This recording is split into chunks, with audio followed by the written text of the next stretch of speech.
Good morning Mumbai.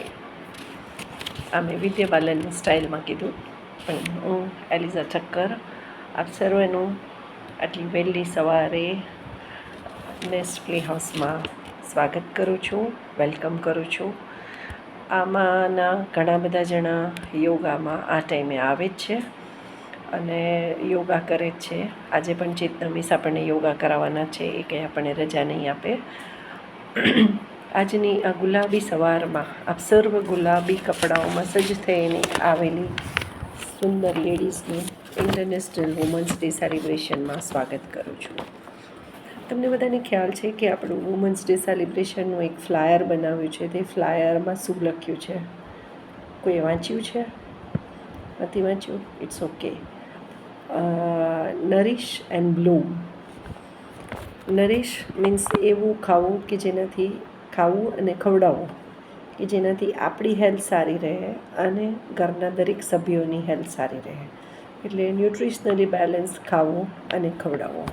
Bloom એટલે ફૂલોની જેમ ખીલવું, હેલ્ધી ખાવો ખવડાવો, ફૂલોની જેમ હસતા રહો અને હસાવો.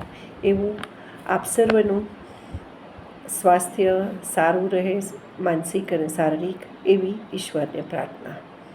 આપણું બીજું નીચે સ્લોગન લખ્યું છે, એ કોઈને યાદ છે?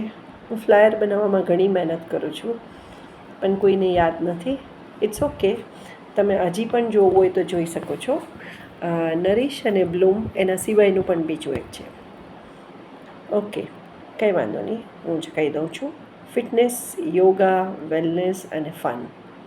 લાઈફ ટાઈમ યોગા કરતા રહીએ, ફિઝિકલી મેન્ટલી ફિટ રહીએ અને ફન કરતા રહીએ, એવું આજે વુમન્સ ડેના દિવસે અને બાકીના બધા જ દિવસો આખા વર્ષમાં, એટલે બાકીના 364 ડેઝ આપણે એવા જ રહીએ. આજના દિવસે આપણને બધાને પોતે સ્ત્રી હોવાનું ગર્વ થાય અથવા ખુશી થાય એવું એક કંઈક યાદ કરીએ તો it is a real celebration of women's day. Otherwise this is all formality, બધા કરતા જ હોય છે. મને એક ફિલ્મ યાદ આવે છે, Malayalam film the great Indian kitchen.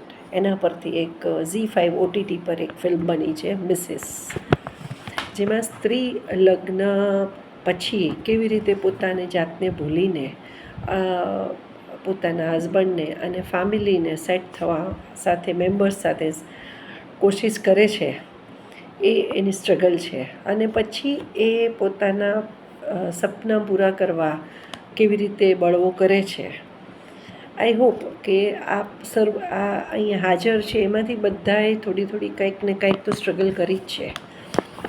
Mugdha તરીકે, પ્રૌઢા તરીકે, પત્ની તરીકે, માતા તરીકે. પણ આપણને કોઈને આવો ટાઈમ નથી મળ્યો, કારણ કે આપણે જોઈએ છીએ કે આજે પૂજા છે તો એને હિનાબેન પોતે જ સપોર્ટ કરે છે કે તું આ એક્ટિવિટી કર. ને we are not in that era કે આપણને આપણા ફેમિલીમાં એ આપણે સફર કરવું પડે. પણ મને એવું લાગે છે કે સ્ત્રી અને પુરુષ બંને સંસાર રત્ન પૈંડા છે. એ બંનેમાં જો બેલેન્સ રહે અને કરે તો બે જણા સરખા બેલેન્સ રહે, બે વિલ બેલેન્સ રહે તો રથ આપણું સરસ રીતે જાય.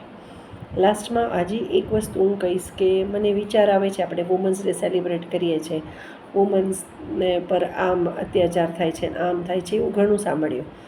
પણ એઝ અ ફિમેલ તમને ક્યારેક એમ થશે કે હું રોજ રસોઈ કરું છું, આજે નથી કરવી, ચાલો આજે આપણે બહારથી મંગાવીએ. પણ પુરુષને જ્યારે એમ મન થાય કે આજે મારે પૈસા કમાવા નથી જવું, એ કેટલા અંશે પોસિબલ છે.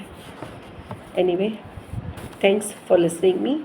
Happy women's day to everyone.